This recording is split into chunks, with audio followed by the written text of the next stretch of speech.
Zana. Ina kwana kawo. Lafiya ƙalau. Ya gidan nan? Lafiya ƙalau kawo. Har yanzu dai ina nan dai akan bakana Zainab. Yawwa.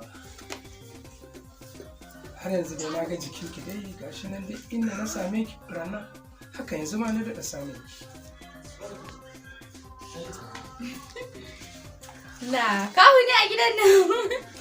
Ni ne. Lale mara marhaban sanda zuwa. Yawwa, sanu dai. Ina aini. Lafiya Aini kalau. Lafiya An zo kalau. Sannu ku dai. Ya kuma yar uwa ban da ya yi ta ya sa ni mutum To gaisa. ya zama ƴar uwar ku. Wallahi lafiya kalau. Kalau kuke? Wallahi lafiya kalau kawo ba Allah ya muku komai. albarka. Allah ya muku albarka. Baran ga maka ruwa. A baran ga musa ba yar uwa. Ya wuyan gice min ya zo. Kawo ba komai bari ta kawo maka. Gaskiya zaman nan naku yana burge ni. Ai kore kan. Ba ai kawo ba a magana. Wallahi ba komai.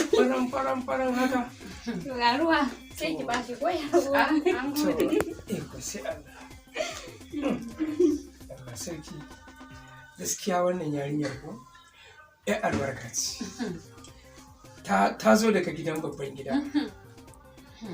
Kawo shan ruwa. To, wadda anikin Allah ta ƙoƙarin ma in zo.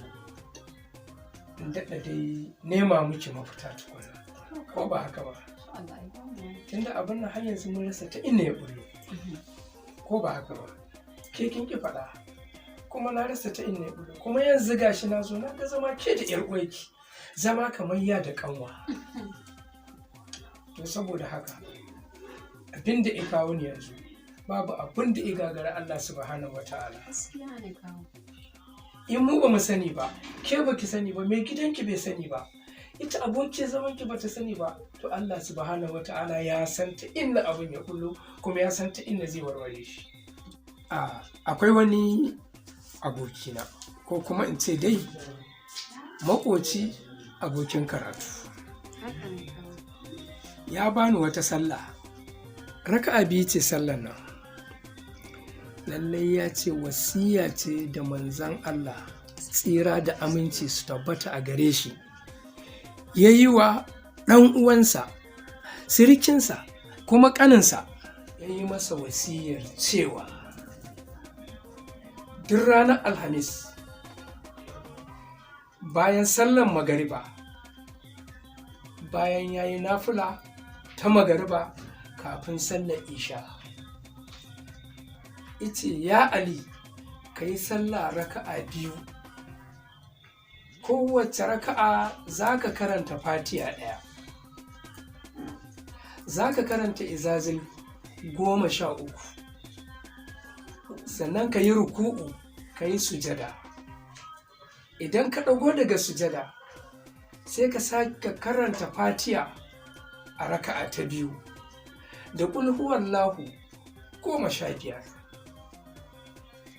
idan ka yi tahiya ka yi sallama sai ka roƙi Allah duk wata buƙatarka insha Allah Allah zai biya ma ita da gaggawa kai har ma manzon Allah ya ce da Imamu Ali ya ce duk wanda ya yi wannan sallar a shekara ɗaya annabi ya ce Allah ya gafarta masa zunubansa kuma ya tabbatar mar da rahamarsa ce kuma idan mutum ya yi ta duk wata ya ce aljanna ta waje ba gare shi to saboda haka yata ki daure ki yi wannan ki roƙi Allah ki yi tawassuli da alɗan abi ɗalibi mu ma muna taya ki roƙi Allah wannan matsala da damuwa taki da damuwar mu da abin da yake damun dukkan al'umma annabi Allah ya bayyana duk abin da yake faruwa kuma ya magance shi yata shi ne abin da ya kawo ne don Allah ki daure ki yi su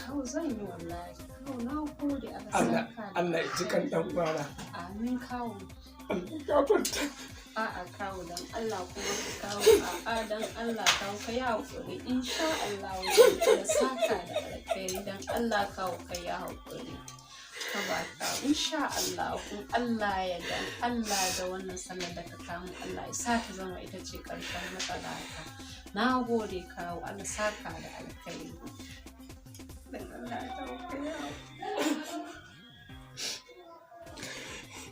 dan Allah ya dauke Allah ya ji kan ba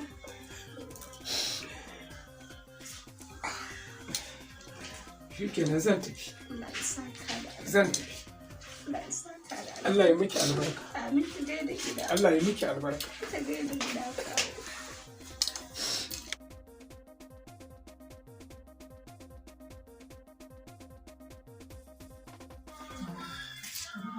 Salamu alaikum.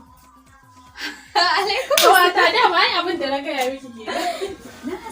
Ai in dai kika yi amfani da shi dama yanda na ce miki. Ina gaya miki abin da zai faru ke. Fara ba da labari ai a wayan da ni zumuɗi ne ma yasa ni na yanke na ce bari dai in tashi kawai ga inda abubuwa suka sauya la ilaha illallah. Lamari ya sauya ci gurgude. haba haka nake so. Ki ce ta kusa fita. Kada samun rana. Ai dama wannan malamin ai aikin shi kamar yanka sai dai in ba yi amfani da abin nan ba.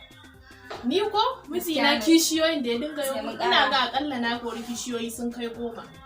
Dan haka kin ga ke ma dole ne in taimaka miki ki samu ki fitar da ita. Ke dan guda ɗaya ma ta gagare ki haba. Tun yaushe ba ta ai sai yanzu na tabbatar wake. Yanzu kin sani ne ya kamata a ƙara mai kuɗi. Ni lawarin ba ya kiki ta ai dole ma ki kawo kuɗi kawai a je a ninka mai yanda ya bai saboda in dai aiki yayi kai wallahi abun ya ba mun mamaki sosai da ba ki tunani Allah kai kin san wani abu a kamata sai kin faɗa ai Alhaji bayan ya bani tabbacin shi kan nan ya faɗa min lokaci ya yi da sai saki zai mata ɗaya har sai zama inna lillahi 95 kuma kin ji dama na ce miki wannan magani ya bar kirkice ya da yayi sosai kenan ai wallahi ba ai dole in koma ni mai godiya dan ta ai labari sai dole ne in koma wajen wannan mai godiya ai dama aiki shi kai lawari yayi sai dai in ba a je ba amma in dai aka je to ana samun biyan bukata gaskiya na ji daɗi sosai to ai shi kenan zan dage in ta kawo miki saboda yanzu zai iya karewa wani lokacin ko ba haka gara a dage yanzu zan koma wajen shi san yadda za a bi a samu da shikenan na ji daɗi sosai wallahi to shikenan bari in tashi wuce laki wucewa shikenan ki gaida gida gaskiya zama da kawayen arziki ma abu ne mai kyau wallahi